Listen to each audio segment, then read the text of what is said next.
Extrait de l'écrit spirituel Dernière retraite d'Élisabeth de la Trinité, daté d'août 1906,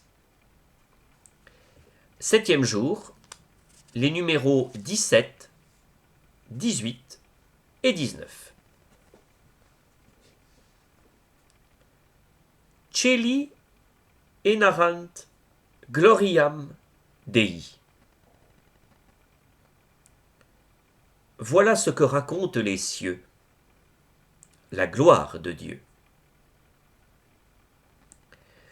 Puisque mon âme est un ciel, où je vis en attendant la Jérusalem céleste, il faut que ce ciel chante aussi la gloire de l'Éternel. Rien que la gloire de l'Éternel.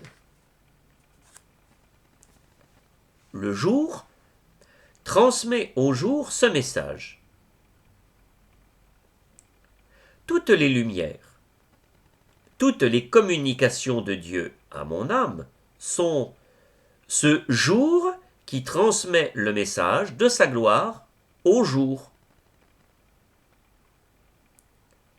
Le décret de Yahvé est pur, chante le psalmiste.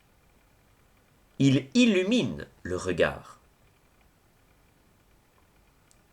Par conséquent, ma fidélité à correspondre à chacun de ces décrets, à chacune de ces ordonnances intérieures, me fait vivre dans sa lumière.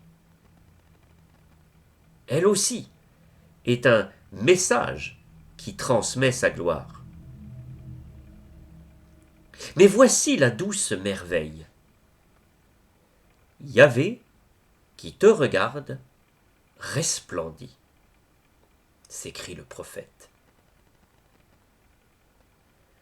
L'âme, qui par la profondeur de son regard intérieur contemple à travers tout son Dieu, dans la simplicité qui la sépare de toute autre chose, cette âme est resplendissante. Elle est un jour qui transmet au jour le message de sa gloire.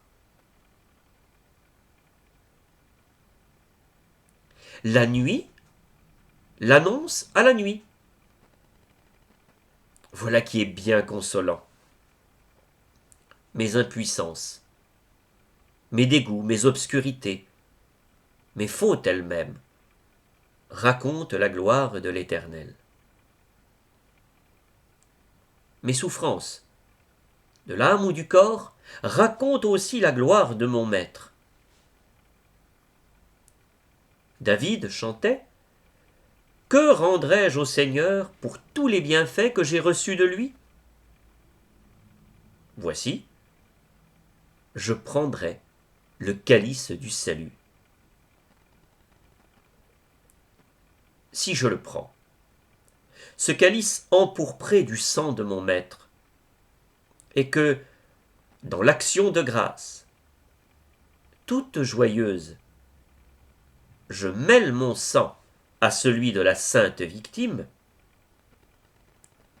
il est en quelque sorte infinisé et peut rendre au Père une louange superbe.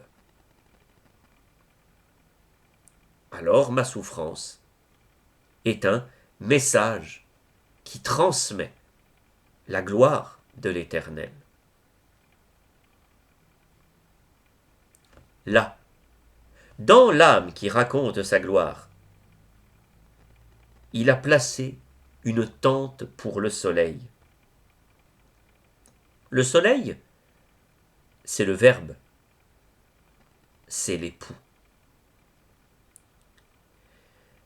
S'il trouve mon âme vide de tout ce qui ne rentre pas en ces deux mots, son amour, sa gloire,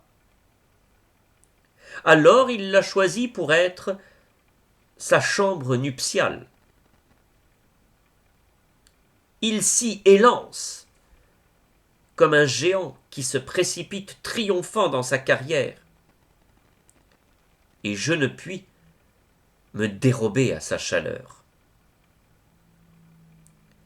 C'est ce feu consumant qui fera la bienheureuse transformation dont parle saint Jean de la Croix quand il dit « Chacun semble être l'autre, et tous deux ne sont qu'un, pour être louange de gloire du Père. »